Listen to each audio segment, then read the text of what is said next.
My daughter changed the deed at 3:02 a.m.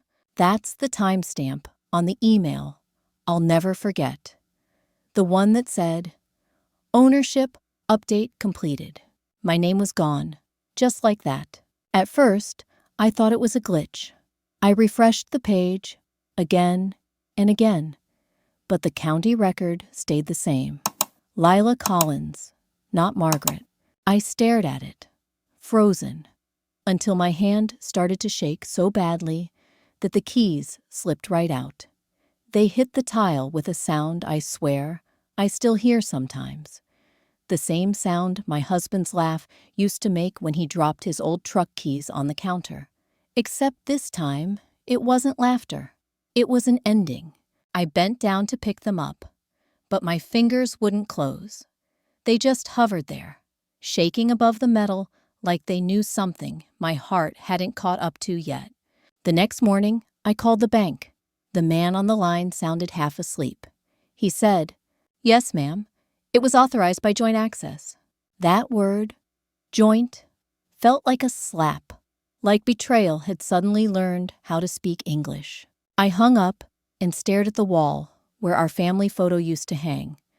The frame had left a faint outline, like the ghost of something that believed in forever. People like to say, "It's just a house." But tell me, how do you bury a marriage, a childhood, and 40 years of Sunday mornings inside a folder named deed?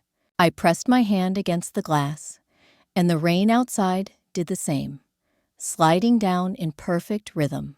Somewhere between those drops, I whispered, "She sold my life." But I didn't know yet that sometimes the things that break us are just rearranging the truth we've been too afraid to face.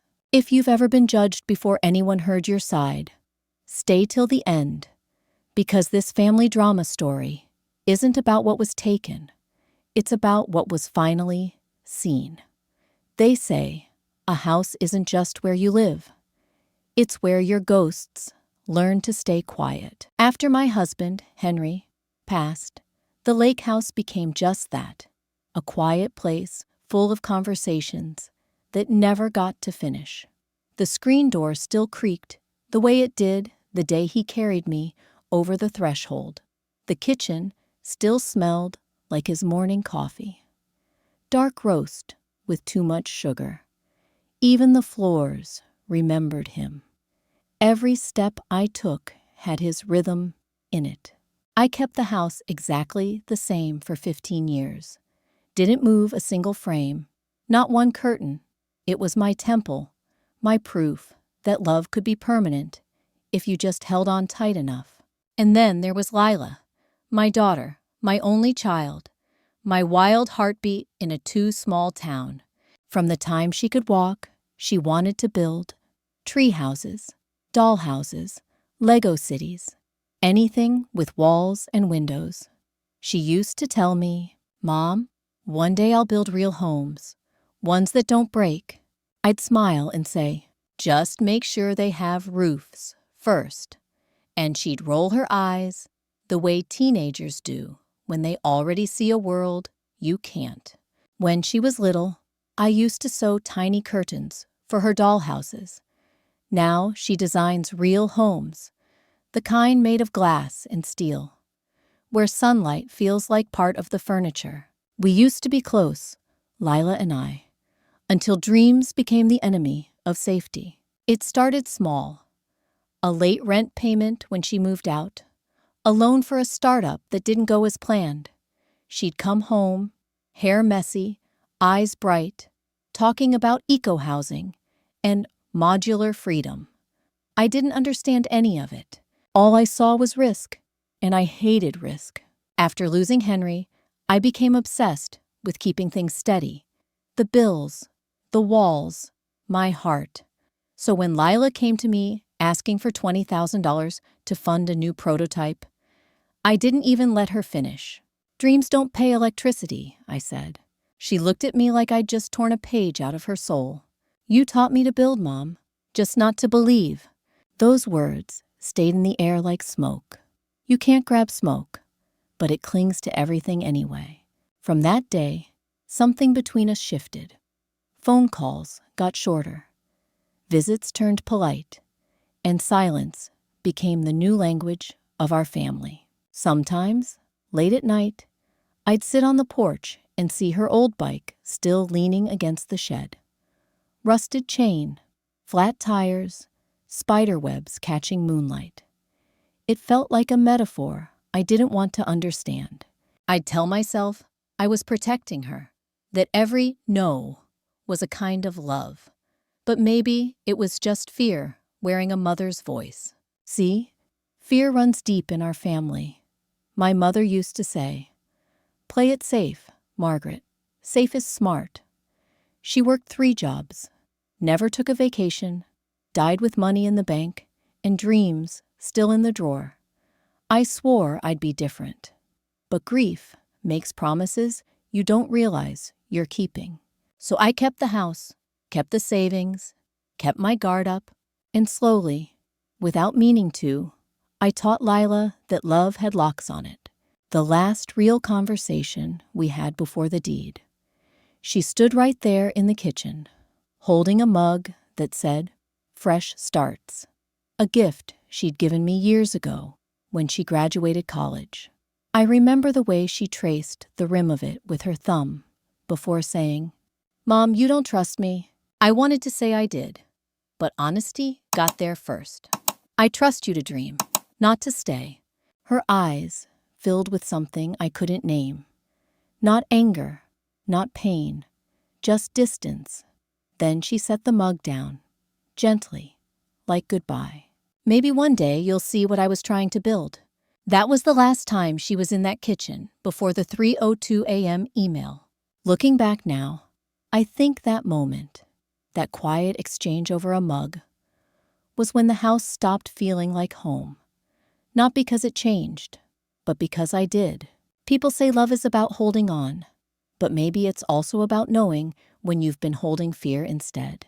The night before everything fell apart, I wiped the counter, turned off the lights, and whispered into the empty room, "Henry, I've done all I can. Please keep her safe." I didn't know that within hours, our daughter would move heaven and paperwork to protect me in a way I couldn't understand yet. But for now, all I knew was that my name was missing, and somewhere between love and control, I'd lost the only person who still carried his laugh. If you've ever tried to protect someone until you ended up pushing them away, comment yes, because this family drama story isn't just about losing a house. It's about losing the home inside your heart and finding the courage to rebuild it. The morning after the email, I drove straight to the county office. The sky looked like steel, and the lake on the way there was the same color. Still, cold, pretending not to know what happened. When I walked in, the clerk didn't even look up. She just said, "Name and parcel number?" I gave her both. She typed for a moment, then turned the screen toward me. My name, Margaret Collins, had been replaced by Lila Collins Holdings, LLC. 3 letters. That's all it took to erase a lifetime. I said, "That can't be right." She shrugged. "File says joint access, looks authorized." Authorized. That word again, the same one from the bank, the same one that sounded polite while it burned everything to the ground. I walked out into the parking lot and stood there for a while, keys in my hand, but no car left to drive. Some construction trucks were parked by the old oak trees near the courthouse. When I looked closer, I saw one of them carried lumber with my street name on it. And that's when I realized it wasn't just paper anymore. By the time I got home, the crew was already there. A man in a neon vest waved at me, clueless, and yelled, "Ma'am, we're taking down the signage and prepping for renovation." "Renovation," I repeated. He pointed at a clipboard. "Fresh Start Eco Homes. You're on the list." I looked at the front porch, at the blue enamel plate that said, "Collins Residence." They were unscrewing it. The sound of the drill felt like thunder in my chest. I wanted to scream, but the air wouldn't move. Inside the house, The air smelled different, like strangers. One of the men had left muddy boots near Henry's chair. That chair had been untouched since the funeral. I picked up the boots and threw them outside, so hard I heard something crack. That's when I saw it. The mug. World's Best Mom. A faded Mother's Day gift from Lila when she was 10. She'd painted it herself. The letters crooked and one heart missing half its shape. It sat on the counter, cold, dusty. I don't know what came over me, but my hand reached out and swept it off. It hit the floor, shattered, and for a second, I thought I heard my own heart break, too. The sound was small, but final, like the world closing a door. The man in the vest poked his head in. "You okay, ma'am?" I nodded, even though I wasn't. He said, "Sorry about the noise. We were told to start right away." "By who?" "Your daughter. Said she's the new owner." New owner. I repeated the words silently until they stopped making sense. I wanted to tell him to stop, to leave, to take his hammer and his clipboard and go. But I didn't, because for the first time, I didn't know if I even had the right. That night, I couldn't sleep. The air in the house felt too heavy, like it was pressing against the walls, waiting for me to leave. Everywhere I looked, something was missing. The framed wedding photo, gone. The vase Henry brought back from our honeymoon, gone. Even the rug under the coffee table had been rolled up, tagged, and marked storage. It was like watching my life being packed up in boxes, labeled obsolete. Around midnight, I opened my laptop again, hoping, maybe, it was all a mistake.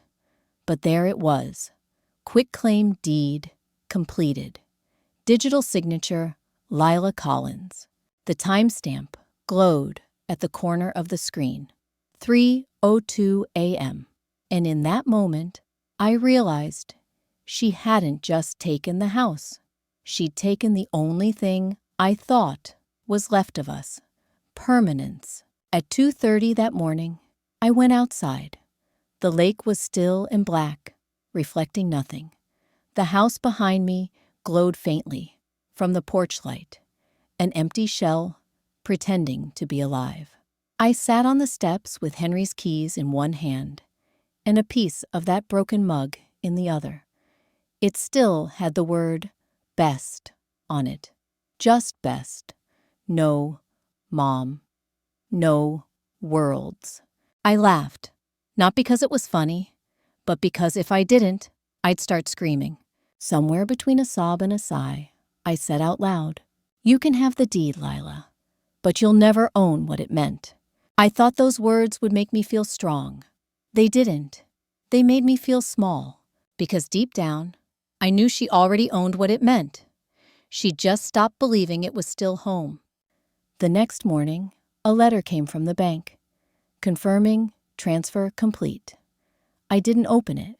I didn't need to. It felt like the final nail in the coffin of a life I'd spent 30 years trying to preserve. I took it to the fireplace, dropped it in, and watched the edges curl. The flames flickered across the walls, lighting up the empty frames I'd left hanging. It looked almost beautiful. Like the house was finally confessing what I couldn't, that I wasn't protecting anything anymore. I was just afraid to let it change. By sunrise, I was still sitting on the floor, the smell of ash in my hair, watching light move across the room Henry built with his own hands. It wasn't mine anymore, but it still looked like me, and that was somehow worse, because losing something you built with love is one kind of pain, but losing what you built out of fear, that's the kind that makes you wonder who you've been all along.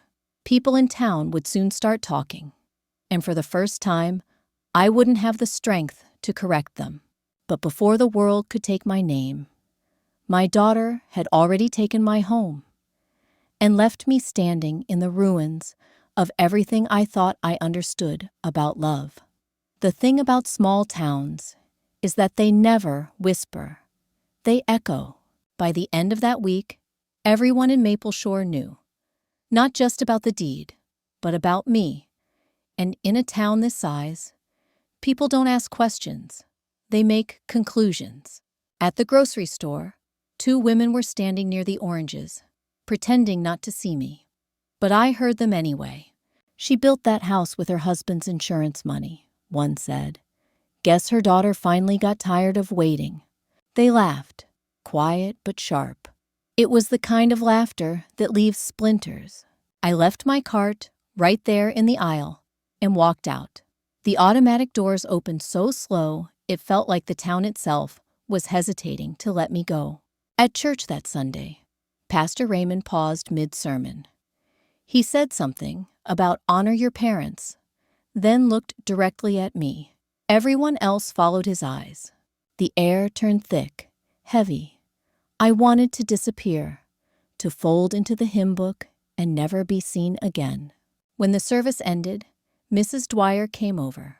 She patted my hand with that pitying smile people use when they're not sure if you're the victim or the fool. "You raised a strong one, Margaret," she said. "Too strong, maybe." I smiled back because that's what women like me are taught to do. Smile through humiliation like it's a test we forgot to study for. The following week, the Maple Shore Gazette ran a feature on young entrepreneurs transforming the community.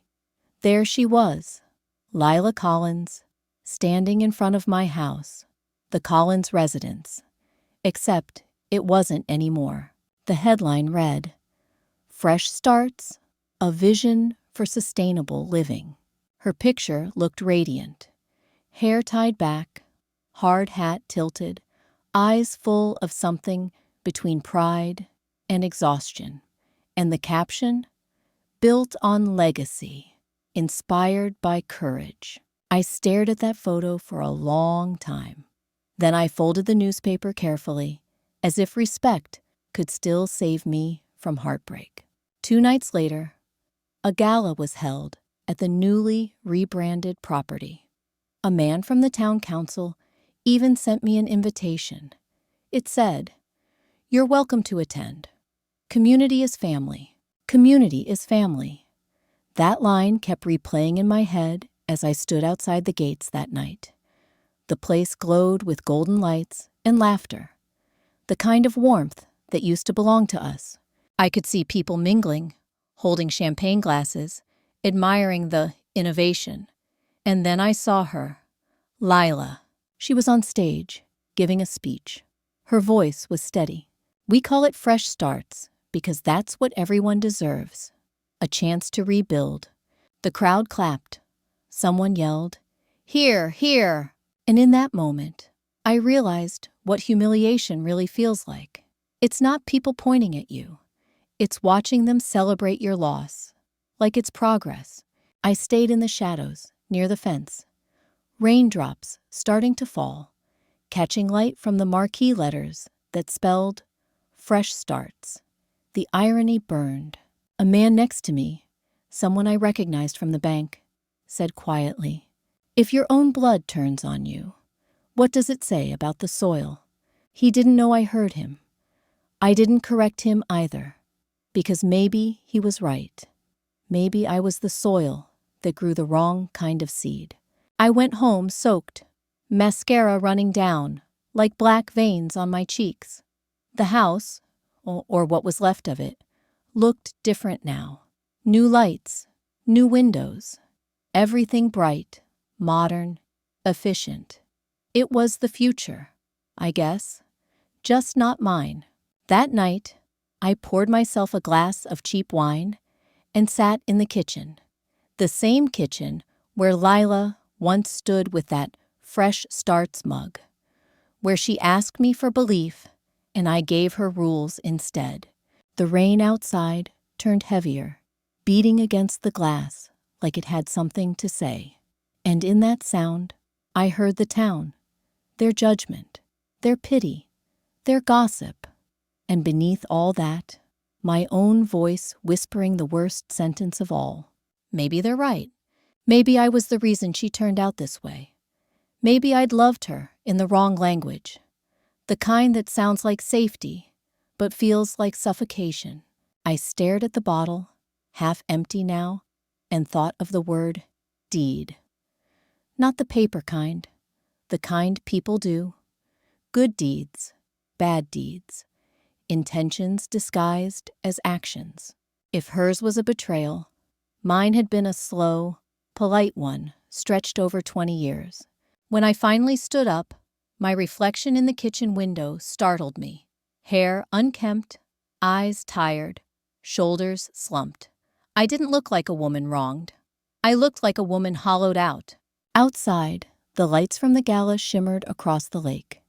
My lake. Like someone else's celebration bleeding into my grief. I whispered, "You took my home, Lila. But I guess you also took my name." And for the first time, I didn't mean it as an accusation. It felt more like confession. Because if the world was calling her bold and brave, then maybe that bravery had been born from the very fear I'd taught her. By the next morning, the invitations stopped coming. The town moved on, but I didn't, because humiliation doesn't end when people forget you. It ends when you stop needing to be understood. And I wasn't there yet, not even close. I stopped answering calls, stopped opening the curtains.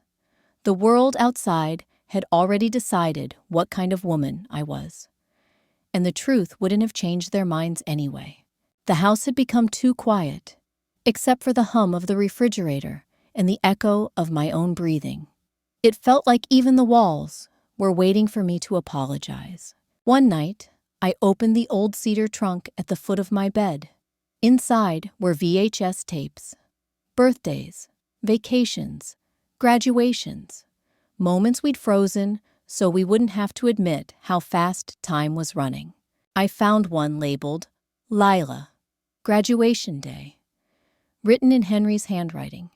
The ink had smudged a little, like it had survived rain.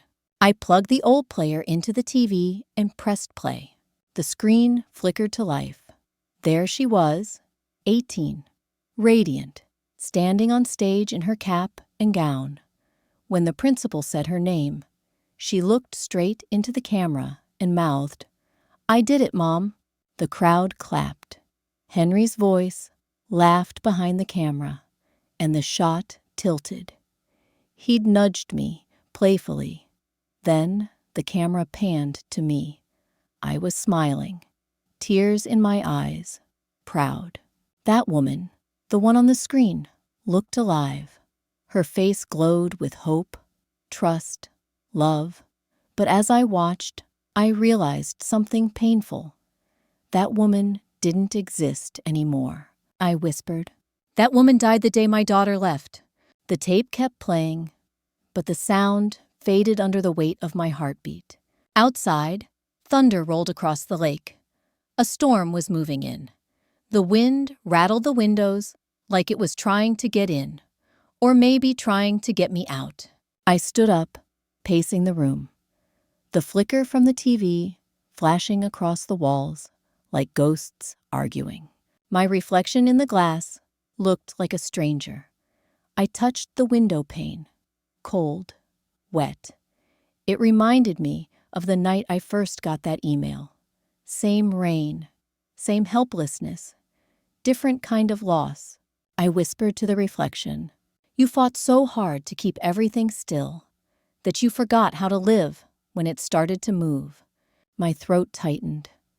I turned off the TV and sat on the edge of the bed. The tape kept spinning inside, hissing softly, like it was mourning too. I don't remember deciding to leave, but I found myself outside, walking down the hill toward the old property. The rain hit hard, soaking through my sweater, but I didn't care. The lights from the Fresh Starts Gala still glimmered faintly across the lake, a reflection of everything I wasn't part of anymore. When I reached the edge of the property, a security light flicked on. For a moment, I saw her, Lila, through the glass wall of what used to be my living room. She was standing there, alone, holding a tablet, checking blueprints, talking quietly to someone I couldn't see. And I realized she wasn't celebrating. She looked tired, sad even. But pride twisted the knife before compassion could reach it. I stepped back into the shadows and whispered, "Later, Lila. Everything you do is always later." Then I turned away, my shoes sinking into the mud, the storm swallowing the rest of me. By the time I got home, my hands were shaking again. Not from the cold, but from the weight of something I couldn't name. I looked around the empty house, half mine, half memory, and I didn't see safety anymore. Just fear, standing tall in every corner I'd ever tried to control. I sat on the floor, leaned against the wall, and closed my eyes. For a long time, I didn't think at all, just listened. To the storm, to the silence, to the sound of something old in me finally breaking. And somewhere between thunder and breath, a thought came, quiet but clear. If this is what it feels like to lose everything, then maybe everything needed to be lost. When I woke the next morning, the rain had stopped. The air smelled like metal and forgiveness. But I didn't know yet that the storm had brought someone else to that same coffee shop. A man who would teach me that sometimes we don't lose people to betrayal. We lose them to the lessons we refused to learn. His name was Orion Sage. The morning after the storm, I found myself sitting in the diner across from the courthouse. Same booth I used to sit in with Henry on Sunday mornings. Only now the window was fogged, the coffee lukewarm, and the world felt one size too big. I'd been staring at the same sugar packet for 10 minutes, turning it over and over, like maybe it could tell me something. The waitress, Denise, gave me a soft smile. That kind of pity reserved for people you recognize, but can't fix. Then, a voice from the next booth said, "Some mornings the silence is louder than the storm, isn't it?" I turned. A man sat alone at the corner table, black coffee untouched, eyes kind but unreadable. He wasn't looking at me, but somehow it felt like he'd seen everything. He nodded toward the window. "You live by the lake?" I hesitated. "Used to." He smiled slightly, like he already knew the rest of the story. "I'm guessing it wasn't the water that drowned you." I frowned. "Excuse me?" He didn't answer, just stirred his coffee. No cream, no sugar, and said, "Fear runs through families like a quiet inheritance. Sometimes we mistake it for love." For a moment, I thought he might be a preacher, but his tone wasn't preaching. It was gentler, like someone describing a dream you've already had. I laughed softly, more to myself than to him. "Well, if fear's inherited, then my daughter must have cashed in early." He chuckled. "Or maybe she's trying to spend it differently." Something in the way he said it made me stop. He looked at me then, calm, direct, the way people look when they have nothing left to prove. "People don't take what you own," he said quietly. "They take what you hide. She didn't steal your home, Mrs. Collins. She took your fear and planted it somewhere it could finally grow." I stared at him. "Grow into what?" "Whatever comes after control." His words hung in the air, like dust floating in sunlight. Visible, fragile, somehow true. Denise came by, refilled my cup. I thanked her, mostly to buy time. "I don't even know you," I said. He smiled. "I know fear when I see it. That's enough." I wanted to argue, to defend myself, but my throat closed. The truth is, I was tired. Tired of being right, tired of being strong, tired of living like safety was sacred. He reached into his coat pocket and pulled out a pen. "Do you have a napkin?" I slid one across. He handed me the pen. "Before you drink that coffee, write a thank you note." I frowned. "For what? Losing my house?" "No," he said. "For what you're being forced to see." Gratitude turns blame into clarity. I stared at the napkin. My hands trembled. For a while, I just listened to the rain, still dripping from the awning outside. Then I wrote, "Thank you for showing me what fear looks like when it wears my face." I didn't know if it was for Lila or for me. Maybe both. When I looked up, he was watching me. Not with pride, but with a quiet kind of respect. "That's a good start," he said. "Most people never get past the fear to find the gift inside it." I exhaled, a shaky laugh escaping. "A gift? Losing your home's a gift? Sometimes the storm isn't there to take something from you," he said, "but to clear the space for what was trying to find you." He slid a small folded paper toward me, a torn page from a notebook. One sentence written in perfect, simple handwriting.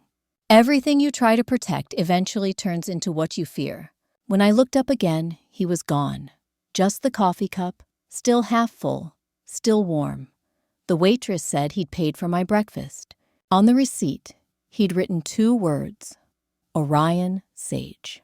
I traced the letters with my finger, like they might vanish if I blinked too long. That afternoon, I sat by the window at home with a napkin in my lap. The light through the clouds felt different, softer, kinder, like the world had stopped trying to prove itself. For the first time in months, I didn't look at the house as something broken. I looked at it as something teaching me how to let go. I poured another cup of coffee. This time, I didn't cry when I saw the chipped mug. Instead, I wrote another note on the back of the first one. "Thank you, Lila, for forcing me to see what control really costs." The pen left a faint groove in the paper where my hand pressed too hard. But it felt good to leave a mark on something that wasn't paperwork or pain. When evening came, I walked down to the lake. The water shimmered silver under a bruised sky. For the first time, I didn't see Henry in the ripples.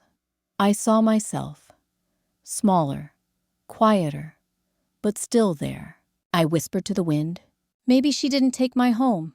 Maybe she just moved the walls." The sound of that made me laugh through my tears, because somewhere between grief and gratitude, a truth had started to form. One I couldn't quite name yet, but I knew I'd recognize it when it came back around. That night, I tucked the napkin inside the cedar trunk, next to Henry's letters and Lila's childhood sketches. And for the first time, the trunk didn't feel like a coffin. It felt like a garden, something buried, but still alive. I didn't know that within days, a headline would appear on my screen again, this time about a suspended deed investigation. But I remembered what Orion Sage had said. The storm doesn't shout. It whispers your sentence in reverse. And I realized maybe the whisper had just begun. 3 days later, I was making coffee when my phone buzzed. It was an email from the county office, the same one that had sent the 3:02 a.m. notice. For a second, my stomach clenched. I almost didn't open it. Subject line, "Property hold notice, pending investigation." My eyes skimmed the message once, twice, not believing what I was reading. The words, "temporary suspension," jumped out like light in a dark tunnel. Apparently, the transaction tied to my deed was now under review. There had been inconsistencies in the contractor documents. No names listed, no details, just a pause in the system. I didn't know whether to laugh or cry. For months, everything had been slipping out of my hands. And now, something unseen was pulling back. It was like watching the tide reverse. Quiet, steady, unstoppable. I sat down at the kitchen table, the napkin from Orion Sage still folded beside my cup. His words echoed in my mind. The storm doesn't shout. It whispers your sentence in reverse. I whispered back, "Is this the whisper?" The window was cracked open, and a soft breeze drifted in. It carried the faint scent of rain, the same smell from that night she changed the deed. Only this time, it didn't sting. It felt clean. Maybe this wasn't revenge. Maybe it was alignment. The universe quietly correcting what was never meant to stay broken. A thought came over me. Wild, fragile, impossible. What if she hadn't betrayed me at all? What if this was her way of protecting me? Again, the idea scared me more than the betrayal ever did. Because if it was true, then all the anger I'd built to survive was about to lose its reason to exist. I looked down at the napkin and added one more line beneath my last note. Justice doesn't shout. It just waits for you to listen. And for the first time, I realized I was ready to hear. The first sign came not from the county, but from the news ticker at the bottom of my TV screen. Local contractor arrested in fraud scheme. Multiple properties involved. I froze. The name of the company flashed across the screen. Everline Development Group. It was the same name printed at the bottom of every document in my deed transfer. My breath caught. The anchor kept talking. Something about forged contracts, falsified signatures, elder property scams. I stared, unblinking, as if looking hard enough might rewrite the months I'd spent drowning in shame. That night, I couldn't sleep. I sat at the kitchen table, scrolling through article after article, every one of them pointing to the same conclusion. A construction ring targeting widows and retirees along the lake. Each time I saw the word fraud, my chest tightened.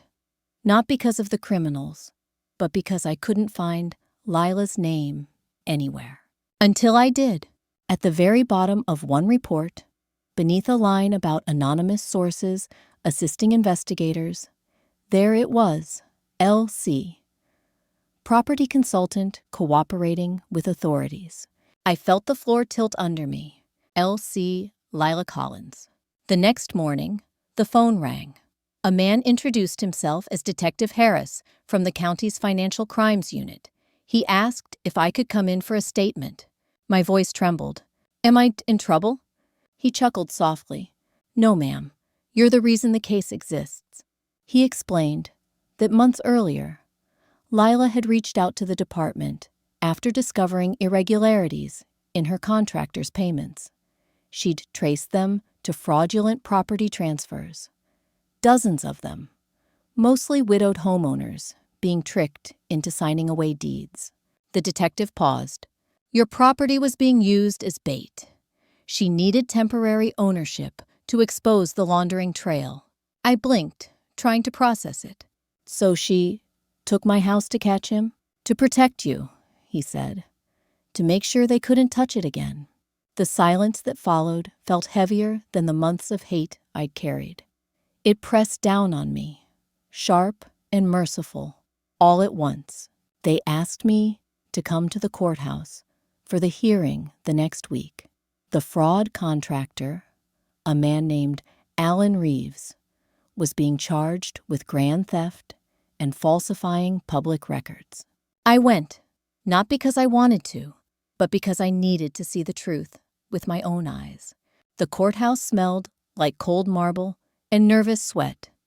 Reporters lined the hallways, flashes of cameras, whispers, papers shuffling. When I walked in, I saw her, Lila. She sat at the witness table, hair tied back, hands clasped in front of her. She looked older, thinner, but her eyes, her father's eyes, were steady. For a moment, I forgot how to breathe. The judge called the session to order. The prosecutor began. Your Honor, the witness will testify regarding a series of fraudulent deed transfers executed under the guise of property investment partnerships. The defense attorney objected, but the judge waved him off. Then Lila stood. Her voice didn't shake. My client, Mrs. Margaret Collins, is my mother. The courtroom went still. She believed I betrayed her. But the truth is, I couldn't tell her what I was doing without putting her in danger. Every word hit me like a confession I didn't deserve. She went on to explain how Reeves had coerced multiple clients into eco-renovation partnerships, forging signatures, flipping homes to shell companies, laundering millions through fake development funds.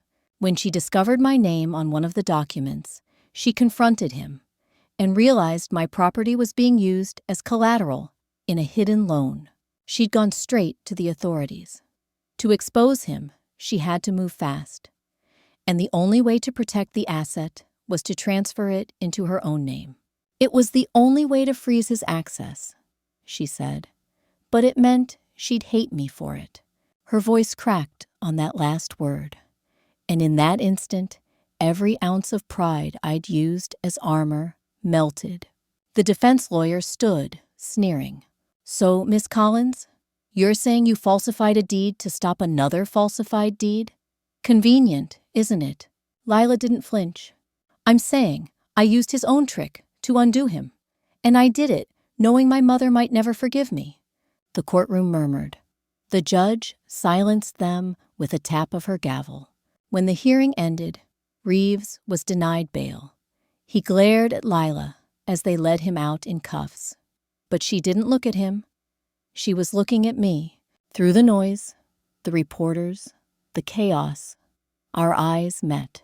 And in that moment, everything I'd ever thought I knew about betrayal unraveled. Outside the courthouse, the air was bright, sharp, clean, like the world had just been rinsed. She walked toward me slowly, hands trembling, rain starting to fall again. When she reached me, she stopped, searching my face for anger. "I didn't have any left." "You sold my life," I whispered. Her eyes filled with tears. "No, Mom. I tried to save it. You would have never let me if I told you." I took a step closer. "You let them think I was crazy, that I was foolish." "I had to," she said. "If they suspected we were connected, the trap wouldn't work." I shook my head. "You could have trusted me. I couldn't risk you." Those words hit harder than anything, because they were the truth, and I knew it. She'd inherited my fear and turned it into armor. The press circled around us, asking for statements, cameras flashing. But I didn't care. All I saw was the little girl who once built dollhouses out of cardboard and hope, and I realized she hadn't changed. She'd just started building on a bigger scale, with stakes higher than either of us could bear. "You taught me how to build, Mom," she said quietly. "I just used it to fix something broken." My throat burned. "You shouldn't have had to fix it alone." She smiled through tears. "Neither should you." A county officer approached with papers. "Mrs. Collins, the deed has been restored to your name, officially." He handed me the document. It was the same form that had shattered me months ago, but this time, the ink felt lighter, almost warm. At the bottom, under Owner of Record, was my name again, Margaret Collins. Below it, in smaller print, witnessed by Lila Collins. My hands trembled as I read it, because it wasn't just a legal correction. It was a bridge being rebuilt. We stood there in the rain, neither of us moving. Then, almost instinctively, she stepped forward, and I let her. When her arms wrapped around me, I felt something unclench inside. A knot of fear that had been holding my heart hostage for years.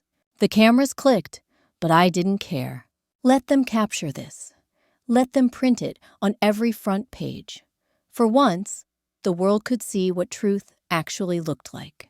Later that night, I sat by the window again, the deed resting on the table beside a cold cup of tea. Lila was asleep in the guest room. Her room, really. The one I'd kept untouched all those years. Outside, the rain softened into mist. The courthouse lights across the lake blinked off, one by one, like closing eyes finally at peace. I touched the edge of the paper, not to hold on, but to say goodbye to the version of me who thought she needed it to feel safe. Because the truth wasn't what broke me. It was what rebuilt me. I whispered into the quiet. "Thank you, Henry. You kept her safe, even from me." Then I looked toward the hall, where the door to her room was slightly open, light spilling out like forgiveness. For the first time in forever, the house didn't feel haunted anymore. It felt alive. The next morning, sunlight poured into the kitchen, for the first time in months. Not the gray kind that hides behind clouds. Real sunlight. Golden. Clean. Almost shy.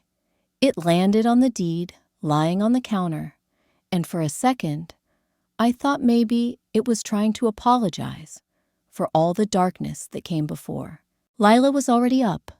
She was standing by the window, hands wrapped around a mug of tea, looking out at the lake. For a moment, I just watched her. The quiet way she breathed, the curve of her shoulders that looked so much like Henry's when he was deep in thought. She turned, smiled softly. "I didn't think you'd sleep." "I didn't," I said. But for once, it didn't feel heavy. She laughed under her breath. It wasn't the loud, teenage laugh I remembered. It was gentler. The kind that comes after surviving something. We sat together in silence. It wasn't awkward anymore. Just full. Full of things that didn't need words. After a while, I said, "You could have told me, Lila." She looked down at her tea, steam curling around her fingers, like forgiveness made visible. "I know, but if I did, you would have tried to stop me." "Because I was scared," I admitted. She nodded. "And I was too. I just hid mine behind work." It hit me then, how fear had been our family language for generations, passed down quietly, like silverware, polished, inherited, never questioned. I reached across the table, took her hand. "You didn't just save the house," I said. "You saved me from living in it like it was a museum." Her eyes welled up. "I didn't mean to hurt you, Mom." "You didn't," I said. "You woke me up." Later that day, we walked down to the lake. The air smelled like spring, even though it wasn't time yet. Birds were gathering on the water, circling like they'd been waiting for us to finally look up. Lila kicked off her shoes, let the cold water run over her toes. She laughed, and I realized it was the same laugh from that graduation tape, the one I'd thought was gone forever.